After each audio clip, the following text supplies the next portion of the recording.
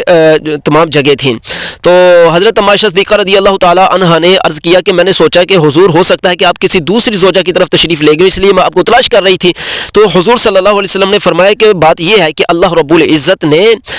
یہ جو رات ہے نصف رات شعبان کی، اس رات اللہ رب العزت آسمان دنیا پر نزول فرماتا ہے، اور اس میں اللہ پاک بنو کلب کی بکریوں کے برابر لوگوں کی مغفرت فرما دیتا ہے۔ اس کی یہ فضیلت ہے، اس لیے میں اس رات کو اللہ تعالیٰ کی بارگاہ میں دعا کر رہا ہوں، اور جنت البقیع میں حضور صلی اللہ علیہ وسلم جا کر دعا فرما رہے تھے۔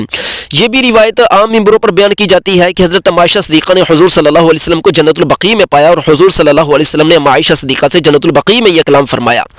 یہ جو روایت ہے اس کے متعلق سنیے گا کہ امام ترمذی خود فرماتے ہیں کہ میں نے محمد سے یہ بات سنی ہے، وہ فرماتے ہیں کہ یہ حدیث جو ہے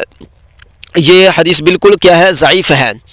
سمعت محمد یضعف هذا الحدیث قال ترمذی فرماتے ہیں کہ میں نے محمد سے، اور یہ ایک نمبر حاشیہ یعنی کہ بخاری، امام بخاری سے میں نے سنا تھا کہ یہ حدیث ضعیف ہے۔ ترمذی فرماتے ہیں کہ میں نے امام بخاری سے سنا کہ یہ حدیث کیا ہے، ضعیف ہے۔ اچھا، آگے کہتے ہیں کہ یحییٰ بن ابی کثیر جو ہیں انہوں نے عروہ سے سماع حاصل نہیں کیا، اور محمد فرماتے ہیں یعنی کہ امام بخاری فرماتے ہیں کہ حجاج جو بندہ ہے اس نے یحییٰ بن ابی کثیر سے کچھ نہیں سنا، اور یہ روایت مقطوع ہے،